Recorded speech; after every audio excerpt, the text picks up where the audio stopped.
Assalamualaikum warahmatullahi wabarakatuh. Today I will show you how to make a plastic bag flower. Sana po ay magustuhan nyo ang mga ginagawa kong flower, kung paano gagawin. Madali lang po na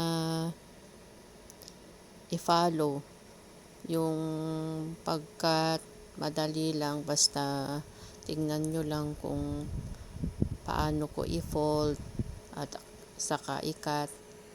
Too easy.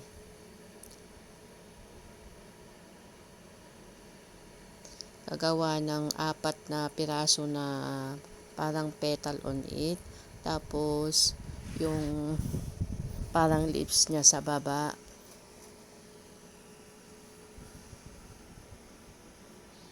6 na fold yun.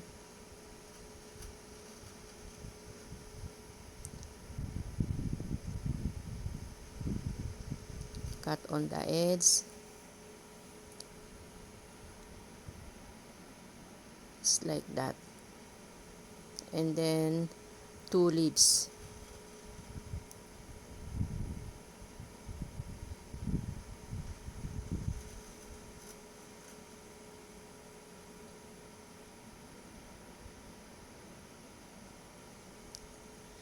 Tapos gumamit ako ng kandila po, I use candle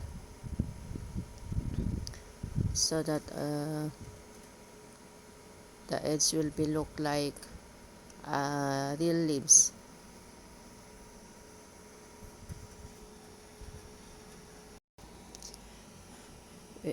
We will cut one every petal. Cut 1, 2, 3, and 4. So that the count is 1, 2, 3, 4, 5, 6, 7, 8. 8 curve. And then put it together. I use candle again.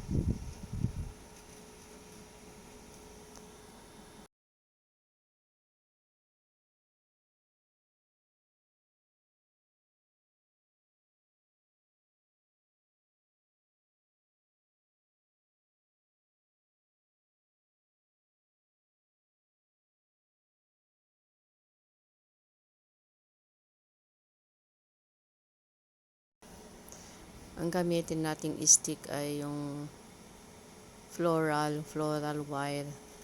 Yung hindi masyadong matigas, yung medyo malambot siya. Kinoperan ko ng tissue paper first, tapos green color na tape.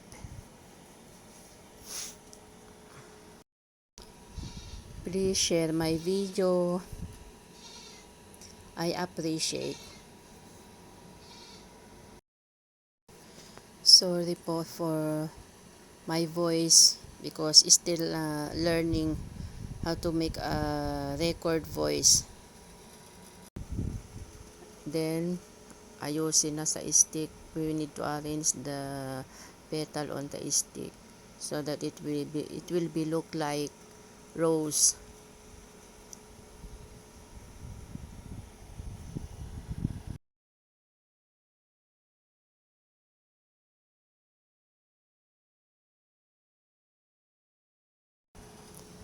Yes, look at that.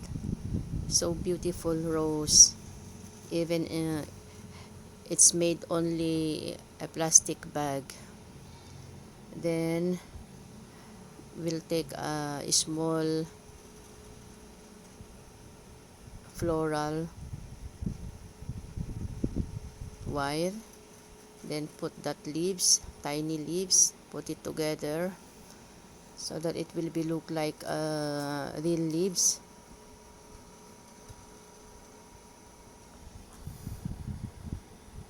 Then connect to the flower.